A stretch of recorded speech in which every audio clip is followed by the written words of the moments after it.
Buenas noches, San Antonio. This is your home for Tejano music, KLMO television, and we are sending saludos to all the incredible Tejano performers out there. From the veterans who laid the foundation to the rising stars, keeping the beat alive, you are the heart and soul of La Onda Tejano. And to the fans, the ones who fill the dance floors and crank up the radios, you are the reason we keep the music going. Hello, my name's Abel Martinez. And I'm Bo. And we are Cumbiatron. And we'd like to invite you guys to check out our newest single titled El Bump, a little jam that we put together, myself and Abel, and a couple of musician friends, right, Abel? It was actually my dad who wrote this song 20 years ago, and we're excited to promote it. We're excited for y'all to hear it. So far, we've gotten good feedback, and we hope you enjoy it. And the musicians that collaborated with us on that was Isidro Martinez, Bernie, Chapa, myself, and Joaquin Olivares, and Candy Ramirez.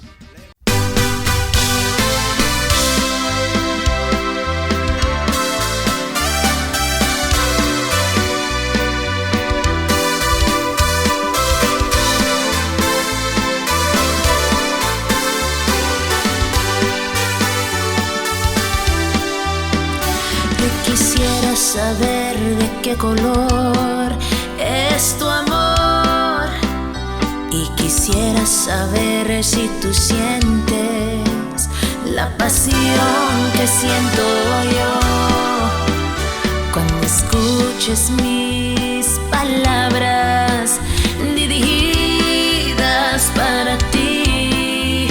Ojalá que correspondas hacia mí, porque el color de mi amor es un jardín en primavera que se le alegra el corazón cuando el calor del día llega. El color de mi amor es el sol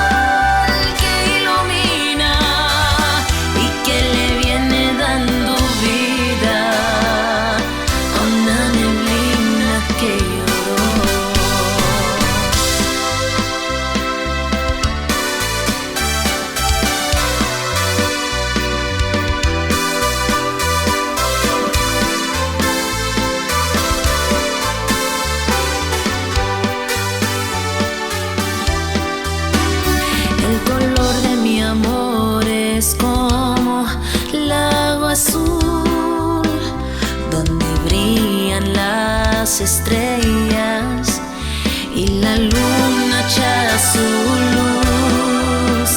Mi amor, debes comprender de que soy sola para ti. Ojalá que correspondas hacia mí, porque el color de mi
Good afternoon and good evening. My name is John Boyd with KLMO Television, and I'm here with Cumbiatron. Yo. And we've got Abel. How you doing, Abel? Pretty good. How are you doing? Bo, how are you? Very good, sir. Yourself? Good.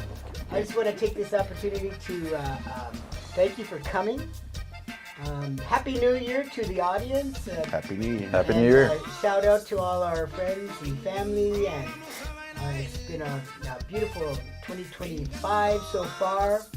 Best time of the year. Oh yeah, it's start fresh, a new beginning to a new year, and that's what we're hoping for. Yes, sir. You know, So tell me, how long have you been in the music business? we've been doing this. Well, I've been around the music since I was maybe 8.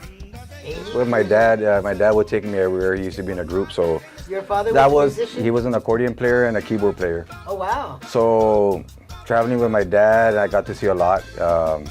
And then when I started, really playing an instrument, I was around maybe 13, 14, which would be the bass guitar. So that's when I started, and since then it's been an ongoing thing. Something you just can't leave. It's like you need it. So now music I is everything. understand you play the I play the bass, and I also record the project that we have. I also record, and I also produce. keyboards. Oh, I do a little bit of everything. Uh-huh. The MIDI keyboards, I'll do a little bit of the drum beats, and then we'll record it at his place. And so I also do recording and stuff like that. So not just playing music, so it's also the production part. So, Bo, what's your involvement? What do you play in the group? I'm the drummer, Uh-huh. and I also help out with a little bit of the arrangements for the music and stuff like that. Okay. Yeah. And I understand you sang on your latest single, right? Yes. What's the name of the single? El Bump. El Bump. El Bump. At a I bump. like it. Yeah. As a matter of fact, folks, I have listened to El Bump, and it is really a great song. Catchy, makes you want to dance. Makes you want to dance? So Oh yeah. you guys are cumbia, right? Yes. Yes. And when I listen to your music, it's really upbeat and makes you want to move around. So I think you're going to do very well. I hope so, and that's the point. And the main thing we wanted to do with Cumbiatron is it's play cumbia of all sorts of styles, whether it's Colombia, Norteño, Sonora. So that's what we're kind of hoping for, Tejano, and we love cumbia, so that's why it's Cumbiatron. Yeah. Los patrones de la cumbia, in other words. Yeah. So you guys have actually been together 20 years. Actually, you told me that you were yeah, 20 well, years actually- old. I would have thought you were 20. Oh no, I'm 44. I'm 44 already. But we've known each other for the longest time since, back in '99 is when I met Bo, and we did our own projects, throughout the year, and we did a whole full circle, and now we're back together again doing music, which is awesome. That's great. Awesome. Tell me about your background, Bo. When did you get started in the music? Oh man, I've been doing it for 32 years. So I mean, for me it was since I was a little kid. Your traditional story. How old were you? Man, when I started playing, with a band, I was maybe about 14. Wow. 14, 15, something around there. But I was always as a little kid, man. Your usual pots and pans story. Oh, yeah. When you're a You little were kid. a drummer on the Pots and Pans? Yes, since That I was was a me little. too. Yeah, since I was a little Oh, yeah. kid, and I play other instruments as well, and I write music and I sing, but my main instrument is always gonna be drums, and I've been doing it for a while, and we've Abel mentioned before, we've been in other groups. I had my group for a while as well, for about 5-6 years. And then now I'm in the conjunto scene, helping out others. So it's just about staying active within the music. But, our main love, our main thing is cumbia, so we always fall back. Good thing is that since we're like from a border city, how the cultures kind of just mix, you got the cumbias from the Mexico side and all those styles, and then you got the Tejano and the conjunto. So to us, that's what's great, we're able to cater to everything. And as far as like with Cumbiatron, able to decide, let's cater to all the styles of cumbias. Let there be no boundary as far as what Right. style we're gonna play, what style we're gonna come up with. And at the end of the day, that's what we've been doing. Abel called me up back in, I think it was 2021, and he's like, bro, I think it's time. I'm ready. I got the idea. I got the, everything set up. I'm like, because we would always talk and we would always get together, and he was like, I want to do this and I want to do that. And I'm like, whenever you're ready. And I was still doing my own thing, and he was doing his or whatever. But then it was just, we're good to go. I'm like, all right, man, let's do it. And then, but we recorded, and we started off, and then it started going real good, and well, henceforth we're here. I like it. As a matter of fact, folks, I love Cumbiatron. They put out a really good sound. You're going to want to listen to it. So it's Cumbiatron, and the song is El Bump. El Bump. El Bump. E-L-B-U-M-P.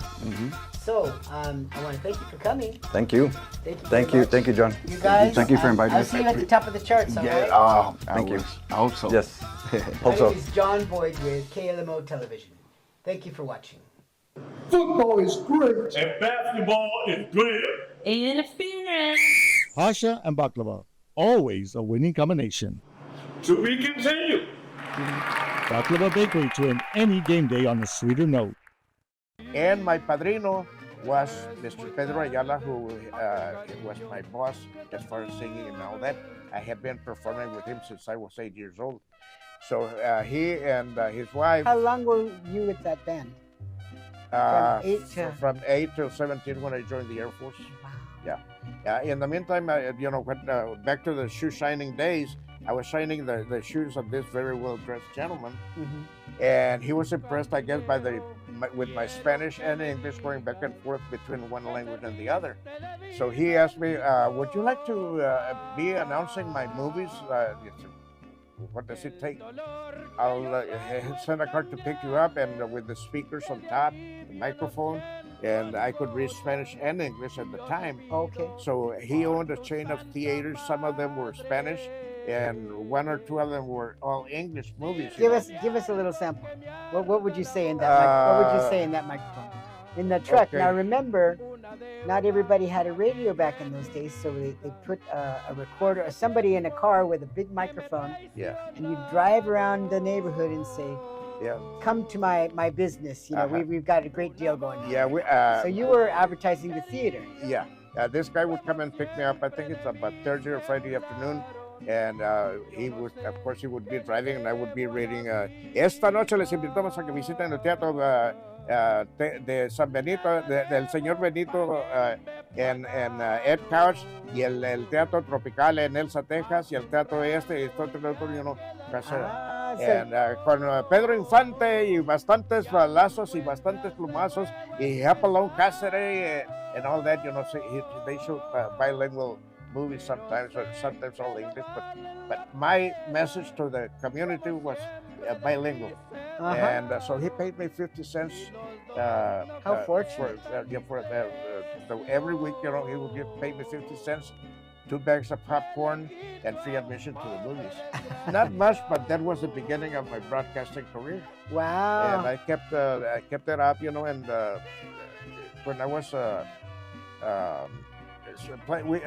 with our music, we played first of all in the Valley, which is from Brownsville all the way to McAllen, Mission, Texas, and all that.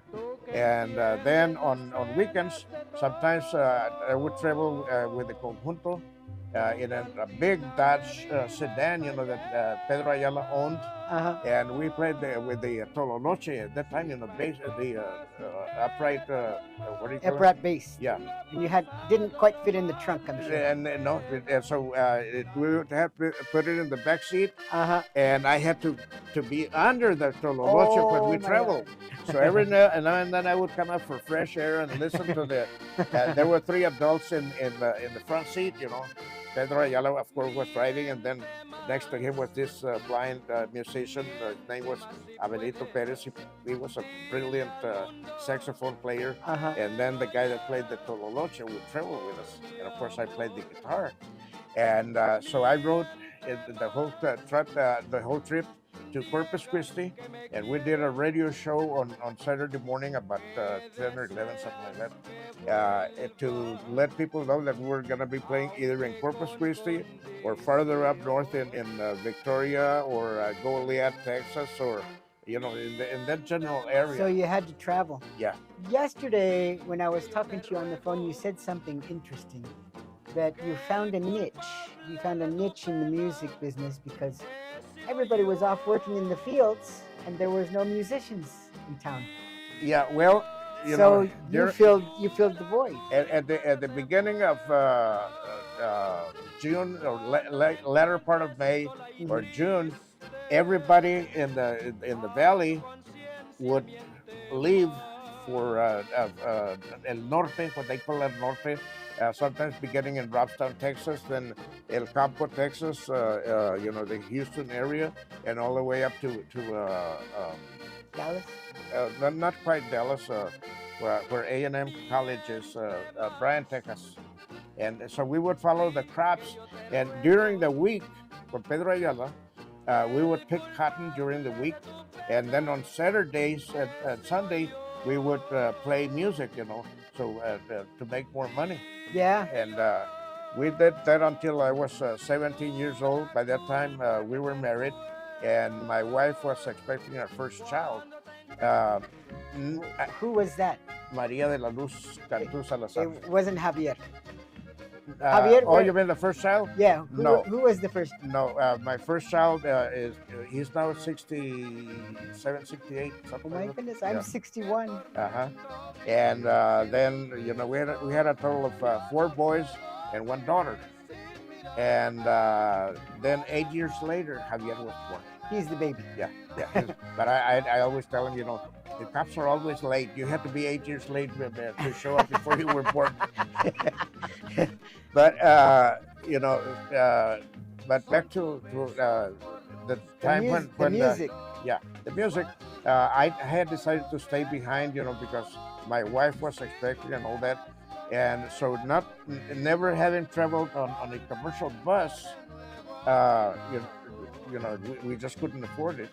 So we borrowed some money from one of her aunts, una tia, loaned us some money to buy some tickets to travel, to catch up with the Pedro Ayala Conjunto, and my parents were part of the migrating group.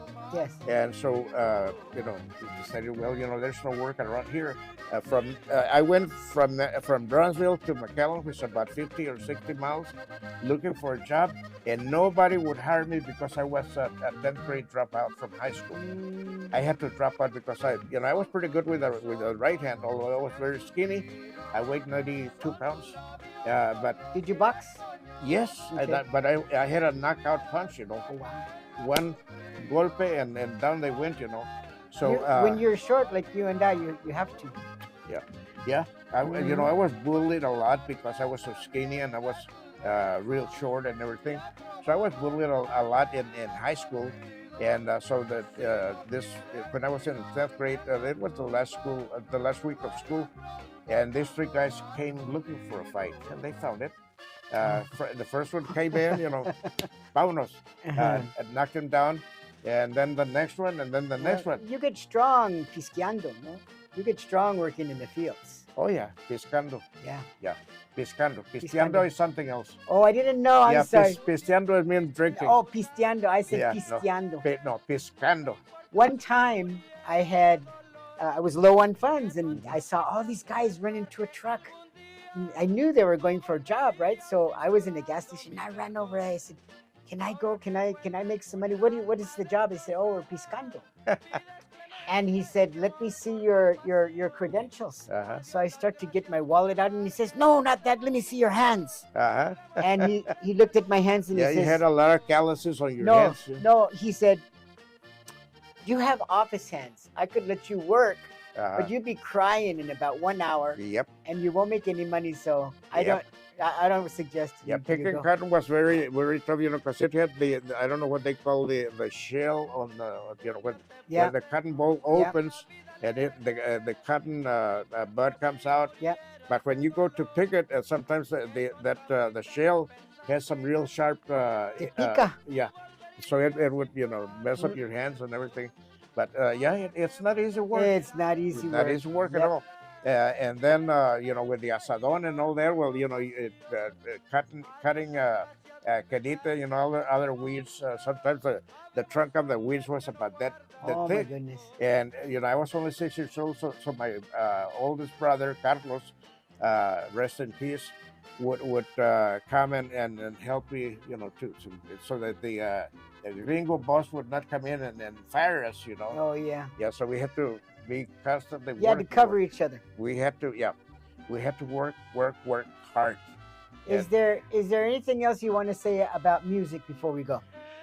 When I won first place in McAllen, and I got hired by Pedro Ayala, and the prize at that time for first place was, I believe, about $25 and a recording with Del Valle Records. Del Valle at the time was recording groups like Ranchito, Topo Chico, Hermanos Banda, a lot of other groups that later transferred to Falcon, which is a bigger company. But I recorded made my first recording with Pedro Ayala when I was 8 years old. But it was just a demo, you know. But that opened the door for me to record with Del Valle later on.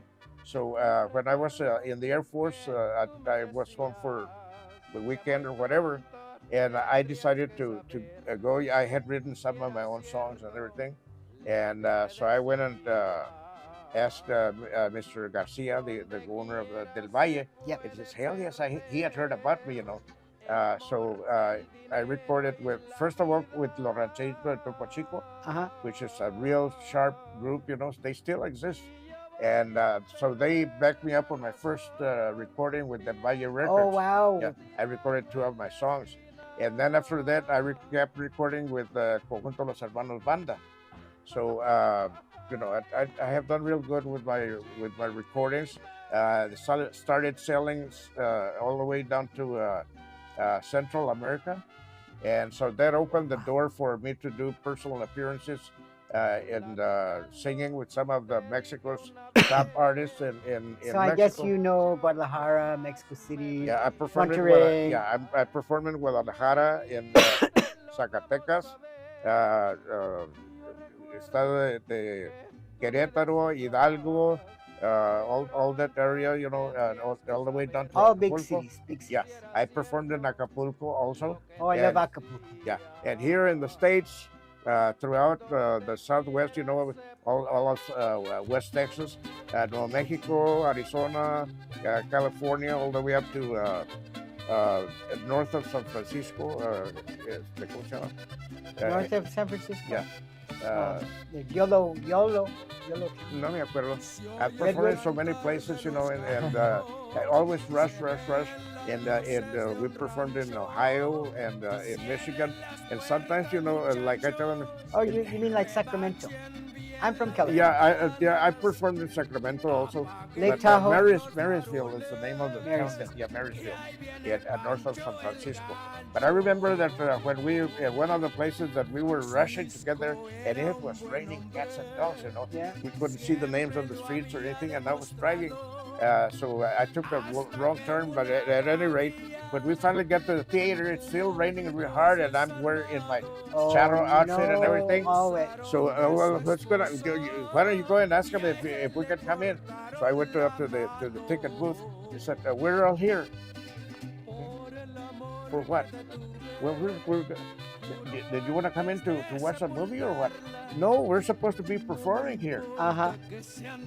We don't Let me call my boss. I don't know anything about it. No. And it turned out that our manager had not completed the transaction on the phone. So we showed up and, you know, going full speed, the danger of killing ourselves. Oh, no. And it turned out to be a flop, you know. So, but we performed throughout Mexico, throughout California, you know, Stockton, Merced, California, all over the place. And then up here in Ohio, you know, sometimes we had to sleep on the bandstand, on cobijas, you know. Wow. Yeah, just there were no accommodations, so we had to sleep at the person that was hiring us had not paid us any money, so we had to sleep on the floor of the bandstand. Oh my And goodness. on the floor, and same thing in Michigan. And this guy was very kind-hearted, you know, because by that time it was real cold in Michigan, Lansing, Michigan, and so he said, "Well, you guys are welcome to stay in the basement of my house. You know, it's empty."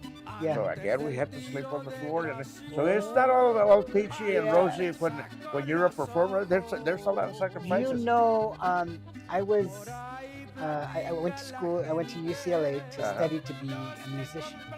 My mother played a phonograph very close to her stomach when she was pregnant with me. She wanted me to be a musician. My father was a professional musician in Las Vegas. He played Las Vegas 7 years. And I wanted to be a rock and roll star. So I went to UCLA and I had studied music, and I saw what my father was doing, and I said, okay. I can do that. Yeah, no, I traded in music for television production when I just fell in love with it. The video bug bit me, and I laid down my guitar and I picked up the camera. But anyway, I'm looking here. You have all these beautiful medals. It looks like this is a Purple Heart. Can you tell us a little bit about your military background? Yeah. You started when you were 17, right? I volunteered to go to Vietnam because the outfit that I was in, the squadron that I was in, the first sergeant was what do you call it, a Sicilian. He claimed that he was Italian, and the other guys that were truly Italians, they ain't no Italian. He's a damn Sicilian, Capisci italiano, tutti mondi contenti. So they don't like Sicilians in Italy. Oh, no. Okay. But this guy was darker skinned than I was, but he hated Mexicans. Oh my goodness. And he called us wetbacks, snakes, taco benders, everything, and he's the first sergeant. And I was only like a buck sergeant at the time, And so I kept telling him, look, Sarge, I'm not a wetback. I'm just as American as you are. Shut up, wetback. And oh no. Yeah. So I would speak up for the lower ranking airmen, hey, wetback, Sarge, please show some respect. If you want for them to respect you, show respect for them. They're human beings, and they're just American as you are, or maybe even more. So at any rate, one day my wife, he had supposedly given me an order not to speak Spanish, So my wife at that time did not speak much English. So one of the kids fell down and busted his head open, So she says, what, I need to, en español, necesito que vengas porque uno de los niños se golpeó para llevarlo al hospital, to take the child to the hospital. Yeah. And I said, "Ay voy." Oh no, that's how you said 2 words. I voy, yeah. I'll be on my way.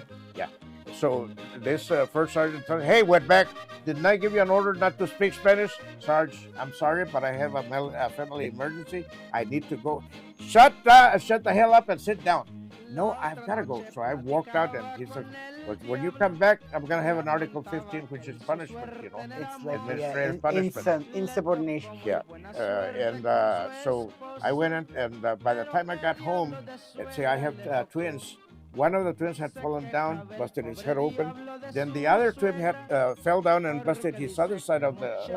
So they had twin marks on their forehead. But they're mirror on the opposite side. Yeah, mirror to a side. Anytime that one broke his foot or his leg, the other one would break the opposite side. That's love. That is true love. And so but at any rate, when I came back to the squadron after I got my children sewed up and everything, and I came back and he says, "Report to the commander." So I went and reported, and I would try to explain, it was a family. You had, and that in military, I don't know if you might be familiar with military, they have what they call an Article 32, which means that you have the right to remain silent, like the Miranda case, but in military, it's called the Article 32, you have the right to self-incrimination. So every time I tried to speak to explain, you have the right to remain silent. But sir, you have the right to remain silent. You have the right to remain silent. He didn't want to let me speak, Oh, so I will accept either the Article 15 or the court martial, but first I got to talk to my Congressman Henry B. Gonzalez. And they looked at each other, and they, officers don't like to have a congressional investigation on them because that's the end of their career. Right. They don't get promoted anymore, so they have to get out. So they looked at each other and said, "Okay, well, talk to your congressman, and then we'll talk later on." when I mentioned Henry B. Gonzalez, nothing else happened, you know. It ended. Yeah. Now, the thing about it is that Henry Did B. you know Henry B. Gonzalez? No, I Oh, didn't. you didn't. He wasn't even my congressman. My congressman at that time was from West Texas somewhere. I can't remember. That was very smart of you. Huh? That was pretty smart of you. Well, you know, it just came out. Yeah. It's hell when you have to defend yourself, you know.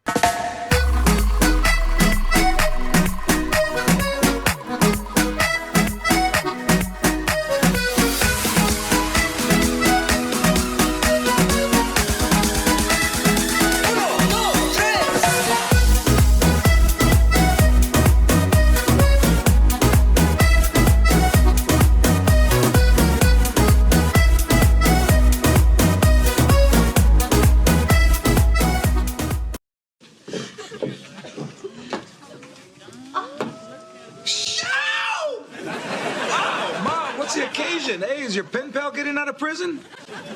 That's not funny. You know he fried last year. Don't listen to him, Grandma. I think Charlie's gonna flip when he sees you tomorrow. Charlie from work, the vending machine guy? Yeah. What about it? Mom, he's married. No, he's not. He doesn't wear a ring. He takes it off so it doesn't get caught in the machine. But he was winking at me.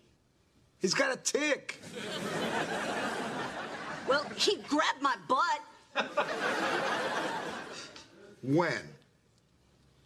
All right, I put his hand there, but he took his sweet time pulling it away. Never mind. Come on, Carmen, let's go scrape off the war paint. Wait, Benny. You're all dressed up. You should go someplace nice and show yourself off. There's plenty of other guys out there. Well, yeah. You're right. You know what? I think I'm gonna go cruise the Home Depot and act like I don't know nothing. Shout!